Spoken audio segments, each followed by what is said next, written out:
नमस्कार. उच्च व तंत्र शिक्षण विभागाच्या परीक्षांबाबत विद्यार्थ्यांमध्ये जो संभ्रम होता, विद्यार्थ्यांमध्ये जी उत्सुकता होती, त्या संदर्भातील काही गोष्टी जाहीर करण्यासाठी आज मी उच्च व तंत्र शिक्षण विभागाचा मंत्री म्हणून आपल्या समोर आलेलो आहे. सर्वप्रथम मी पूर्वी असं सांगितलेलं होतं की यूजीसीच्या गाईडलाईन प्रमाणेच महाराष्ट्र शासनाला निर्णय घ्यावे लागतील आणि हे निर्णय घेत असताना यूजीसीची ज्यावेळी गाईडलाईन आली त्या गाईडलाईन नंतर येत्या 8 दिवसांमध्ये महाराष्ट्र शासन विद्यार्थ्यांच्या परीक्षांबाबत विद्यार्थ्यांनाच केंद्रबिंदू मानून निर्णय देखील जाहीर करेल अशी देखील मी भूमिका घेतली होती. असं देखील वचन मी विद्यार्थ्यांना दिलं होतं आणि त्याच पद्धतीनं यूजीसीची गाईडलाईन आल्यानंतर महाराष्ट्र शासनानं या सगळ्या परीक्षांबाबत अभ्यास करण्यासाठी एक समिती गठीत केलेली होती. त्या समितीचे कोऑर्डिनेटर मुंबई विद्यापीठाचे कुलगुरू सुहास पेडणेकर हे होते. सावित्रीबाई फुले पुणे विद्यापीठाचे नितीन करमळकर हे त्याचे सदस्य होते. शिवाजी विद्यापीठाचे देवानंद शिंदे हे त्याचे सदस्य होते. SNDTच्या शशिकला बंजारी या देखील सदस्य होत्या. आमचे टेक्निकल एज्युकेशनचे डायरेक्टर अभय वाघ हे त्याचे सदस्य होते आणि हायर एज्युकेशनचे डायरेक्टर धनराज माने हे देखील सदस्य होते. या समितीच्या 14 एप्रिलला बैठक झाली, 29 एप्रिलला बैठक झाली, 1 मेला बैठक झाली, 3, 4 आणि 6 मेला देखील बैठका झाल्या. या बैठका झाल्यानंतर मी स्वतः महाराष्ट्र राज्याच्या 13ही कुलगुरूंशी स्वतः VC द्वारे संवाद साधला. यूजीसीच्या गाईडलाईन प्रमाणे महाराष्ट्रातल्या विद्यार्थ्यांना कशा पद्धतीनं आपण परीक्षा घ्यायच्या आणि त्याबद्दल कसं मार्गदर्शन करायचं याबाबत देखील चर्चा झाली. सगळ्यात महत्वाची चर्चा आमच्या सगळ्याच कुलगुरूंबरोबर, महाराष्ट्र शासनाच्या सगळ्या अधिकाऱ्यांबरोबर, माझ्याबरोबर माननीय राज्यपाल महोदयांनी VC वरून केली आणि दिनांक 6 रोजी महाराष्ट्र शासनानं नेमलेल्या समितीचा अहवाल हा शासनाकडे सादर झाला. 6 तारखेला हा अहवाल सादर झाल्यानंतर या अहवालासंदर्भात मी स्वतः महाराष्ट्र राज्याचे माननीय राज्यपाल यांच्याशी दूरध्वनीवरून चर्चा केली. 7 तारखेला महाराष्ट्र राज्याचे मुख्यमंत्री ज्यांनी विद्यार्थ्यांना केंद्रबिंदू मानून आपण निर्णय घ्यावे अशा पद्धतीचा आदेश दिला होता, त्या मुख्यमंत्री आदरणीय उद्धव ठाकरे साहेबांची चर्चा झाली. महाराष्ट्राचे उपमुख्यमंत्री आदरणीय अजितदादांशी मी स्वतः दूरध्वनीवरून चर्चा केली. महाराष्ट्र राज्याचे महसूल मंत्री बाळासाहेब थोरात यांच्याशी मी चर्चा केली आणि सगळ्यात महत्वाचं की महाराष्ट्र राज्याच्या विद्यार्थ्यांचं हित ज्यांनी आजपर्यंत पाहिलं ते महाराष्ट्र राज्याचे पर्यावरण मंत्री आदित्यजी ठाकरे यांच्याशी देखील माझी चर्चा झाली. आणि ही चर्चा झाल्यानंतर विद्यार्थ्यांना केंद्रबिंदू मानून विद्यार्थ्यांना या करोनाचा त्यांच्या शैक्षणिक वर्षावर कुठचाही परिणाम होणार नाही याची दक्षता घेऊन विद्यार्थ्यांनाच केंद्रबिंदू मानून विद्यार्थ्यांच्या परीक्षांबाबत म्हणजे उच्च व तंत्र शिक्षण विभागाच्या परीक्षांबाबत आम्ही सगळ्यांनी मिळून सांघिकपणानं निर्णय घ्यायचा ठरवला आणि त्याच्यामध्ये विद्यार्थ्यांना आज हॉस्टेलमध्ये ते नाही आहेत. विद्यार्थी काही आपल्या शैक्षणिक संकुलापासून लांब आहेत, अनेक किलोमीटरवर आहेत. हा देखील विचार करूनच आम्ही हा सगळा निर्णय आज जाहीर करतोय. यामध्ये 13ही कुलगुरूंनी एकमताने समितीला सहमती दर्शवलेली होती. 13ही कुलगुरूंनी यूजीसीच्या गाईडलाईन प्रमाणे महाराष्ट्रातल्या विद्यार्थ्यांचं हित जपावं अशा पद्धतीच्या सूचना केलेल्या होत्या आणि या सगळ्यांशी चर्चा करून आज मी उच्च व तंत्र शिक्षण विभागाचा मंत्री म्हणून काही निर्णय या विद्यार्थ्यांसाठी जाहीर करतोय. त्यातला सगळ्यात महत्वाचा पहिला निर्णय म्हणजे अंतिम वर्षातील अंतिम वर्गाची परीक्षा सोडून, अंतिम सत्राची परीक्षा सोडून बाकीच्या विद्यार्थ्यांच्या परीक्षा न घेता त्या सर्व विद्यार्थ्यांना अगोदरच्या मार्क्सवर, परफॉर्मन्सवर पुढील वर्गामध्ये प्रवेश देण्याचा निर्णय यूजीसीच्या गाईडलाईन प्रमाणे महाराष्ट्र शासनाने देखील घेतलेला आहे. हा निर्णय घेत असताना पूर्वीच्या वर्षीचा परफॉर्मन्स 50% गृहीत धरला जाईल, 50% सध्याचा परफॉर्मन्स गृहीत धरला जाईल आणि या दोन्ही 50-50% परफॉर्मन्सची ग्रेड तयार केली जाईल, त्याला मार्क्स दिले जातील आणि त्याला पुढच्या वर्गामध्ये पाठवलं जाईल, जेणेकरून लॉकडाऊन मध्ये ज्या पद्धतीची परिस्थिती उद्भवली आणि आमचे सगळे विद्यार्थी विवंचनेमध्ये होते की नक्की परीक्षांचं काय होणार आहे, तर अंतिम वर्षाच्या अंतिम सत्राची परीक्षा सोडून सगळ्या परीक्षा न घेण्याचा निर्णय महाराष्ट्र शासनाने घेतलेला आहे. आणि या परीक्षा न घेता युजीसीच्या गाईडलाईन प्रमाणे त्यांची ग्रेड आणि मार्क्स मेंटेन करण्यासाठी युजीसीनं जी गाईडलाईन दिलेली आहे ती फॉलो करत युनिव्हर्सिटीनं त्यांना मार्क द्यावे अशा पद्धतीची देखील भूमिका आम्ही सगळ्यांनी मिळून घेतलेली आहे. विद्यार्थ्यांना जर पुढच्या वर्षामध्ये गेल्यानंतर पुढच्या वर्गामध्ये गेल्यानंतर असं वाटलं की जे ग्रेडेशन झालेले आहे त्याच्यामध्ये मार्क्स आपल्याला कमी पडलेले आहेत, तर ते मार्क्स जर आपल्याला इम्प्रूव्ह करायचे असतील तर ते मार्क्स इम्प्रूव्ह करण्यासाठी देखील विद्यार्थ्यांना ऐच्छिक परीक्षा देण्याची मुभा आम्ही पुढच्या वर्षी दिलेली आहे. आणि ही ऐच्छिक मुभा जी आहे, जी परीक्षा आहे, ती त्या युनिव्हर्सिटीनं त्यांचं टाइम टेबल ठरवून घेतली पाहिजे अशा पद्धतीचा निर्णय देखील आम्ही घेतलेला आहे. ग्रेडिंग करत असताना जे विद्यार्थी दुर्दैवानं नापास होतील त्यांचं नक्की काय करायचं हा देखील विद्यार्थ्यांच्या समोर एक प्रश्न निर्माण राहील. त्याच्यामध्ये देखील आम्ही निर्णय घेतला की त्या नापास झालेल्या ग्रेडेशन मध्ये नापास झालेल्या विद्यार्थ्यांना देखील पुढच्या वर्गामध्ये नवीन वर्गामध्ये प्रवेश दिला जाईल. परंतु जे विद्यार्थी ज्या विषयामध्ये नापास झालेले आहेत ग्रेडेशन देताना त्या विषयाच्या परीक्षा देखील पुढच्या वर्षी त्यांना द्याव्या लागतील आणि या परीक्षा युनिव्हर्सिटीच्या टाइम टेबल प्रमाणे होतील. या सगळ्या ह्याच्यामध्ये अभ्यास करताना एक महत्वाची गोष्ट निदर्शनास आलेली आहे की मुंबई विद्यापीठ आणि सावित्रीबाई पुणे विद्यापीठ यामध्ये अनेक परीक्षा झालेल्या आहेत. मग या परीक्षा झालेल्या असताना त्यांचे मार्क्स आणि ग्रेडने दिलेले मार्क याच्यामध्ये ग्रेडने दिलेले मार्क जर जास्त असतील तर या जास्त मार्काचाच विचार या विद्यार्थ्यांसाठी केला जाईल, कमी असलेल्या मार्कांचा विचार केला जाणार नाही. दुसरी एक महत्वाची गोष्ट असते की केटीच्या विद्यार्थ्यांचं काय, ज्या केटी लागलेली आहे त्या विद्यार्थी नक्की काय करणार आहेत, तर त्या विद्यार्थ्यांना देखील पुढच्या वर्गामध्ये नवीन वर्गामध्ये प्रवेश दिला जाईल. पण त्या विद्यार्थ्यांना प्रवेश दिल्यानंतर त्यांच्या विषयाच्या ज्या एटीकेटी राहिलेल्या आहेत त्या एक्झाम्स त्यांना युनिव्हर्सिटी नवीन शैक्षणिक वर्ष सुरू झाल्यानंतर पहिल्या 120 दिवसामध्ये त्या एटीकेटीच्या एक्झाम्स आपल्याला घ्याव्या लागतील. आणि या घेत असताना त्याच्यामध्ये देखील विद्यार्थ्यांचं नुकसान होणार नाही, विद्यार्थ्यांना त्या परीक्षेतनं देखील चांगल्या पद्धतीनं कशा पद्धतीनं बाहेर पडता येईल याचा विचार युनिव्हर्सिटी त्या स्तरावर करणार आहे. अंतिम वर्षाच्या अंतिम सत्रापर्यंतच्या परीक्षांचा मी उल्लेख केला, परंतु काही गोष्टी या अंतिम वर्षातील अंतिम सत्रातील विद्यार्थ्यांना सांगितल्या पाहिजेत की या एक्झाम्स या युजीसीच्या गाईडलाईन प्रमाणे आम्हाला 1 जुलै ते 30 जुलै या दरम्यान घ्याव्या लागतील. पण या एक्झाम घेत असताना जी युजीसीनं गाईडलाईन घातलेली आहे, गाईडलाईन दिलेली आहे की कोविड-19ची परिस्थिती अशीच जर राहिली, लॉकडाऊन जर वाढत गेलं तर 20 जूनच्या दरम्यान 20 ते 25 जूनच्या दरम्यान पुन्हा एकदा समितीनं, राज्य शासनानं आणि सगळ्या कुलगुरूंनी या देखील विषयांवर विचार करावा आणि निर्णय घ्यावा अशा पद्धतीनं युजीसीनं गाईडलाईन दिलेली आहे. शेवटी फायनल वर्षाच्या म्हणजे अंतिम वर्षाच्या अंतिम सत्राच्या परीक्षा एवढ्यासाठीच आपल्याला घ्याव्या लागतील कारण या परीक्षेवर विद्यार्थ्यांचं करिअर आहे. आणि आपण आजची उच्च व तंत्र शिक्षण विभागाच्या विद्यार्थ्यांची जर संख्या बघितली परीक्षा देणाऱ्यांची तर ती संख्या 33 ते 34 लाखापर्यंत जाते.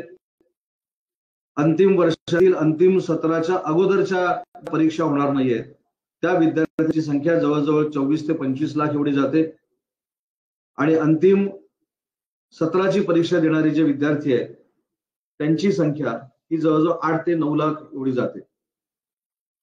हे सांगायचं झालं तर बीए ची एक्झाम जी आहे, बीए हे 3 वर्षाचा कालावधी असलेला आपला बीए कोर्स आहे. त्याची 6 सेमिस्टर आहेत. त्याच्या 6व्या सेमिस्टरची आपण एक्झाम घेणार आहोत. बीएड जिथं जिथं अॅन्युअली एक्झामवर चालू आहे तिथं अॅन्युअल एक्झाम घेणार आहोत. बीकॉम 3 वर्षाचा कालावधी आहे, 6 सेमिस्टर आहे, 6व्या सेमिस्टरची आपण एक्झाम घेणार आहोत. बीवॉक 3 वर्षाचा कालावधी आहे, 6 सेमिस्टर आहे, 6व्या सेमिस्टरची आपण एक्झाम घेणार आहोत. बीबीए असेल किंवा त्याच्यासारखे कोर्स असतील जे 3 वर्षाचे आहेत, 6 सेमिस्टर आहेत, 6व्या सेमिस्टरची आपण एक्झाम घेणार आहोत. BHMCT 4 वर्षाचा कोर्स आहे, 8 सेमिस्टर आहेत, 8व्या सेमिस्टरची आपण परीक्षा घेणार आहोत. BE इंजिनिअरिंग 4 वर्षाचा कोर्स आहे, 8 सेमिस्टर आहेत, 8व्या सेमिस्टरची आपण एक्झाम घेणार आहोत. आर्किटेक्चर आहे, 5 वर्षाचा कोर्स आहे, 10 सेमिस्टर आहेत, 10व्या सेमिस्टरची आपण एक्झाम घेणार आहोत. BSc 3 वर्षाचा कोर्स आहे, 6 सेमिस्टर आहेत, 6व्या सेमिस्टरची आपण एक्झाम घेणार आहोत. बी प्लॅनिंग 4 वर्षाचा कोर्स आहे, 8 सेमिस्टर आहेत, 8व्या सेमिस्टरची आपण परीक्षा घेणार आहोत. डिप्लोमा जे आहेत 3 वर्षाचे, 6 सेमिस्टर आहेत, 6व्या सेमिस्टरचं आपण परीक्षा घेणार. MA असेल, MCOM असेल, MSc असेल, ME असेल, MPharm असेल, MArch असेल, MVOC असेल किंवा M प्लॅनिंग असेल, हे 2 वर्षाचे कोर्स आहेत, 4 सेमिस्टर आहेत, 4थ्या सेमिस्टरची आपण एक्झाम घेणार आहोत. MBA 2 वर्षाचा कोर्स आहे, 4 सेमिस्टर आहेत, 4थ्या वर्षाची आपण एक्झाम घेणार आहोत. MCA 3 वर्षाचा कोर्स आहे, 6 सेमिस्टर आहेत, 6व्या सेमिस्टरची आपण एक्झाम घेणार आहोत. त्याच्यानंतर डिप्लोमासाठी जे मी सांगितलं की 3 वर्षाचा कोर्स आहे डिप्लोमाचा, 3 वर्षाचा कालावधी आहे, 6वं सेमिस्टरची आपण एक्झाम घेणार आहोत. या सगळ्यामध्ये आपल्या एक लक्षात आलं असेल, अंतिम वर्षाची अंतिम सत्राची परीक्षा UGCनं 1 जुलै ते 30 जुलैमध्ये घ्यावी अशा पद्धतीचा जो निर्णय सांगितला आणि तो आपण फॉलो करतोय सध्या तरी. त्याच्यामध्ये सोशल डिस्टन्सिंग ठेवूनच त्या अंतिम वर्षाच्या परीक्षा आपण घेणार आहोत, अंतिम सत्राच्या परीक्षा आपण घेणार आहोत. या परीक्षा करत असताना वर्गातली विद्यार्थ्यांची संख्या देखील अतिशय आपण कमी करणार आहोत. कमी विद्यार्थ्यांच्या संख्येमध्येच ही शेवटच्या वर्षाच्या विद्यार्थ्यांची एक्झाम होईल. प्रॅक्टिकल्स जे आहेत, मग UGची असतील, PGची असतील, डिप्लोमाची असतील, फिजिकली जर आपल्याला घेता आली नाहीत तर आपण जी जर्नल सबमिट केलेली आहेत ऑनलाईन ओरल घेऊन किंवा अशा पद्धतीची सिस्टीम वापरून, जेणेकरून अंतिम वर्षातील अंतिम सत्रातील विद्यार्थ्यांचं नुकसान होणार नाही अशा पद्धतीनं प्रॅक्टिकल्स देखील घेतले जातील. याच्यानंतरचा जो टप्पा आहे तो 12वीच्या विद्यार्थ्यांनी त्यांच्या एक्झाम्स दिलेल्या आहेत, त्यांना CETची एक्झाम द्यायची आहे. आणि मला असं वाटतं की केंद्र शासनानं GEच्या एक्झाम्स या 18 जुलै ते 23 जुलैच्या दरम्यान घेण्याचा निर्णय घेतलेला आहे. आणि म्हणून 12वीचा रिझल्ट जाहीर झाल्यानंतर 1 जुलै ते 15 जुलै या दरम्यान UGच्या CETच्या एक्झाम आणि 23 जुलै ते 30 जुलै या CETच्या PGच्या एक्झाम हे घेण्याचं नियोजन उच्च व तंत्र शिक्षण विभाग करतोय. यासाठी सोशल डिस्टन्सिंग कसं असावं, जागेची उपलब्धता कशी आम्ही करणार आहोत आणि सगळ्यात महत्वाचं जी सेंटर्स जिल्ह्याच्या काही ठिकाणी आहेत ती तालुका स्तरावर कशी नेता येतील CETची, जेणेकरून तालुका स्तरावर याच्या पुढे CETची एक्झाम सुरू होईल अशा पद्धतीचा एक आराखडा बनवण्यासाठी CETचे अध्यक्ष जे आहेत सन्माननीय डांगे साहेब, त्याच्यानंतर कमिशनर आमचे कदम आहेत आणि 2 आमचे डायरेक्टर आहेत, त्याच्यामध्ये अभय वाघ टेक्निकल एज्युकेशनचे आहेत आणि हायर एज्युकेशनचे माने म्हणून आहेत. या चौघांची कमिटी करून 8 दिवसामध्ये CETच्या बाबतीतला निर्णय देखील आम्ही यथावकाश जाहीर करू. आपल्याकडे महिला युनिव्हर्सिटी आहे SNDTची, तर SNDTच्या एक्झाम्स या महाराष्ट्रातल्या याच धोरणाप्रमाणे घेतल्या जातील. परंतु SNDTच्या 7 ब्रांचेस त्या राज्याच्या बाहेर आहेत आणि म्हणून तिथल्या एक्झाम जर घ्यायच्या असतील तर त्या राज्याचं धोरण फायनल झाल्याशिवाय त्या आपल्याला घेता येणार नाहीत. त्या राज्याचं धोरण फायनल झाल्यानंतर SNDTची कॉलेज 7 परराज्यामध्ये आहेत त्यांच्या एक्झाम देखील घेतल्या जातील. याच्यामध्ये गडचिरोली आणि चंद्रपूर हे 2 जिल्हे जे आहेत ज्या युनिव्हर्सिटीमध्ये येतात, मुंडवाना युनिव्हर्सिटी, त्या युनिव्हर्सिटीला थोडीफार आम्ही अशी मुभा दिलेली आहे. ते दोन्ही जिल्हे ग्रीन झोन मध्ये येतात आणि पावसातली भौगोलिक परिस्थिती या 2 जिल्ह्याची जर बघितली तर त्यांनी अंतिम वर्षाच्या अंतिम सत्रातल्या परीक्षा युनिव्हर्सिटीनं वेळापत्रक तयार करून एकही विद्यार्थी परीक्षेशिवाय वंचित राहणार नाही, विद्यार्थ्यांचं नुकसान होणार नाही अशा पद्धतीचं वेळापत्रक बनवून त्यांनी कराव्या अशा पद्धतीचा एक निर्णय आज महाराष्ट्र शासनाच्या तर्फे आम्ही या युनिव्हर्सिटीला दिलेला आहे. अटेंडन्सचा जो एक महत्वाचा इश्यू विद्यार्थ्यांसमोर येणार आहे, त्याच्यामध्ये विद्यार्थ्यांना दिलासा देण्यासाठी आजचा जो 45वा दिवस आहे लॉकडाऊनचा, हे 45 दिवस हे विद्यार्थी कॉलेजमध्ये हजर होते अशा पद्धतीची नोंद अटेंडन्स मध्ये होणार आहे आणि त्यांना परीक्षा देण्याची मुभा देखील दिली जाणार आहे.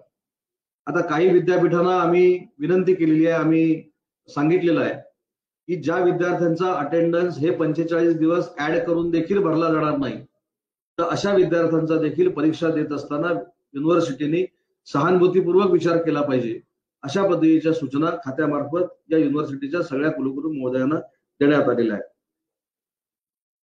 दोन गोष्टी याच्यामध्ये आहेत की आता ही सगळी पॉलिसी आम्ही जाहीर केल्यानंतर विद्यार्थ्यांना याबाबत जर काही शंका असतील तर युनिव्हर्सिटीच्या कुलगुरूंना आणि कुलसचिवांना आम्ही अशा पद्धतीचे आदेश दिलेले आहेत की आज हे जाहीर झाल्यानंतर या 2 दिवसात विद्यार्थ्यांच्या शंकांचं निरसन करणारे सेल प्रत्येक जिल्ह्यामध्ये निर्माण झाले पाहिजेत.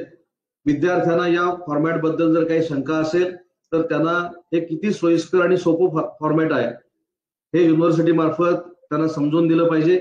यासाठी आपण सेल देखील उघडण्याचा निर्णय घेतलेला आहे.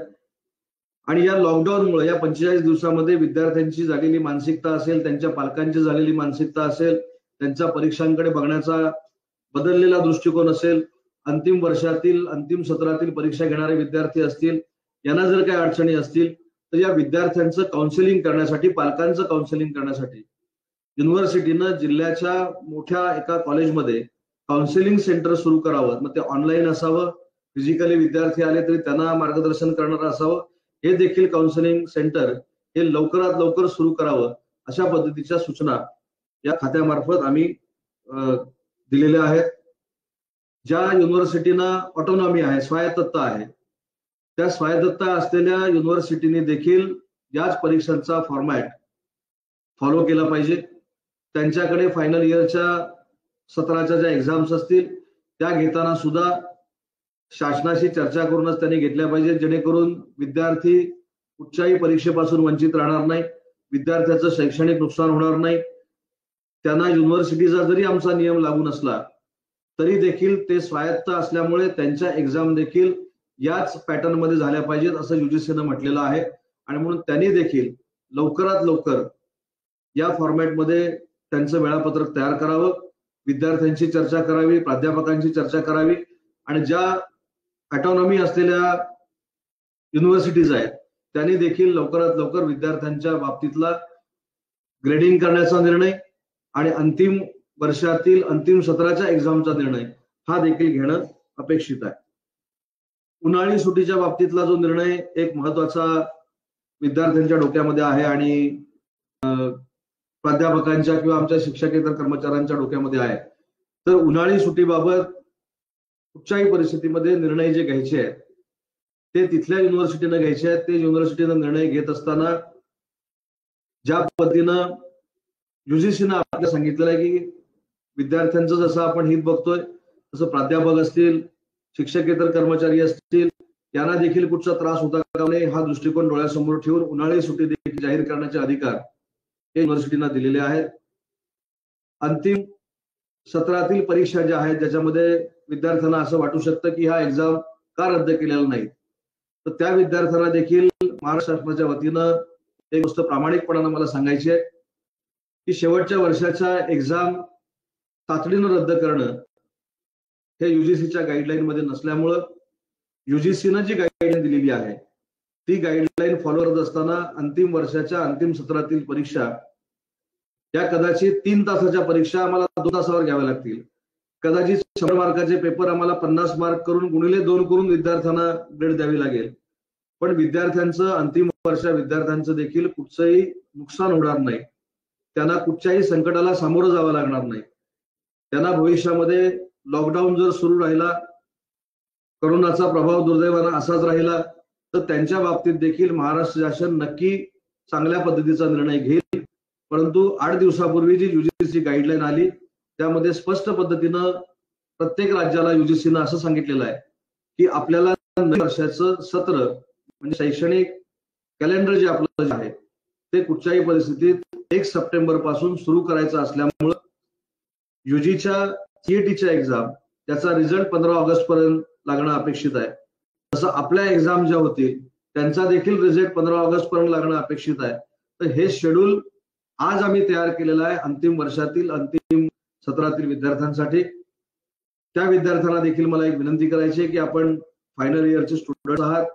महाराष्ट्रातली कोविड-19ची परिस्थिती बघता तुमच्या मनामध्ये देखील काही शंका निर्माण होऊ शकतील, परंतु महाराष्ट्र राज्याचे मुख्यमंत्री आदरणीय उद्धव ठाकरे साहेबांनी जर अशीच परिस्थिती राहिली तर 20 जून पर्यंत पुन्हा एकदा या विद्यार्थ्यांसाठी महाराष्ट्र शासनाचा मंत्री म्हणून सगळ्या कुलगुरूंना घेऊन मी रिव्ह्यू घ्यावा अशा पद्धतीचे आदेश कालच मला दिलेले असल्यामुळं आपण जुलैमध्ये आपली एक्झाम होणार आहे म्हणून घरात बसूनच अभ्यास करावा. ज्या विद्यार्थ्यांना परीक्षेमध्ये आम्ही सूट दिलेली आहे त्यांना परीक्षेमध्ये सूट मिळाली म्हणून त्यांनी घरामधून बाहेर पडू नये, त्यांनी देखील घरातच थांबावं. आपल्या पालकांना देखील घरामध्ये थांबण्यास विनंती करावी. करोनाचा मुकाबला करत असताना आपण घरात बसूनच सगळ्यांनी याचा मुकाबला करायचा आहे असं मुख्यमंत्री महोदयांनी सांगितलेलं आहे. आणि म्हणून मी आपल्या सगळ्यांना या खात्याचा मंत्री म्हणून करोनाशी लढण्यासाठी आपण सक्षमपणानं घरातच थांबावं अशी एक कळकळीची विनंती करतो. आणि पुन्हा एकदा विद्यार्थ्यांना जर काही शंका असतील तर त्यांनी स्वतःच्या युनिव्हर्सिटीकडे संपर्क साधावा. कुठच्याही विद्यार्थ्यानं पॅनिक न होता हा विद्यार्थ्यांसाठी घेतलेला निर्णय आहे म्हणून महाराष्ट्र शासनाच्या सोबत राहावं. अत्यावश्यक वेळी जर काही निर्णयामध्ये म्हणजे फायनल इयरच्या निर्णयामध्ये बदल करायचे असतील तर ते देखील यथावश केले जातील. परंतु आज मात्र निश्चित युजीसीच्या गाईडलाईन प्रमाणे एवढंच झालेलं आहे की अंतिम वर्षातील अंतिम सत्राची परीक्षा ही महाराष्ट्र शासनाचा मंत्री म्हणून माझ्या विभागाला घ्यावी लागेल. आणि ही परीक्षा घेतोय म्हणून कोणी नाराज होऊ नये, उलट जास्त ताकदीनं आपण अभ्यास करावा. आपण सगळ्यांनी प्रार्थना करावी की आपली परीक्षा होईपर्यंत महाराष्ट्रातला संपूर्ण करोना हा निघून जावा, महाराष्ट्र करोनामुक्त व्हावा. त्यासाठी आपल्या सगळ्यांना बळ मिळावं अशा पद्धतीनं आपण सगळ्यांनी मिळून घरातच प्रार्थना करावी एवढीच आपल्याला नम्रतेची विनंती करतो. कदाचित युजीसीची गाईडलाईन उशिरा आल्यामुळे असेल, समिती आमची स्थापन करण्यामध्ये आम्हाला झालेला वेळ असेल किंवा या सगळ्या परिस्थितीवर मात करत असताना आजचा दिवस कदा उशिरा उजाडला असेल म्हणून जो काय विद्यार्थ्यांच्या मनामध्ये संभ्रम निर्माण झाला होता त्याबद्दल मी या खात्याचा मंत्री म्हणून खरोखरच आपल्याला जर असं वाटत असेल की आम्ही उशिरा हे सगळं करतोय तर तसं कुठचंही धोरण आमचं नव्हतं. विद्यार्थ्यांना न्याय देणं, विद्यार्थ्यांची मानसिकता आहे तशीच ठेवणं, त्यांना सपोर्ट करणं, या कोविड-19 मध्ये तुमचा देखील घरी राहण्याचा सहभाग आम्हाला मिळावा या सगळ्या उद्देशानं प्रेरित होऊन आणि हे सगळेच उद्देश डोळ्यासमोर ठेवून आज उच्च व तंत्र शिक्षण विभाग अशा पद्धतीचे निर्णय घेते. आणि म्हणून या निर्णयाला बांधील राहून सगळ्या विद्यार्थ्यांनी भविष्यातलं कामकाज करावं एवढीच नम्रतेची आणि कळकळीची विनंती करतो. पुन्हा एकदा मुख्यमंत्री महोदयांच्या आदेशाप्रमाणे विद्यार्थ्यांनी, विद्यार्थ्यांच्या पालकांनी आणि विद्यार्थ्यांच्या नातेवाईकांनी सगळ्यांनी घरातच थांबून या कोविड-19चा पर्यायानं करोनाचा मुकाबला करावा एवढीच विनंती करतो आणि आपली रजा घेतो. जय हिंद, जय महाराष्ट्र.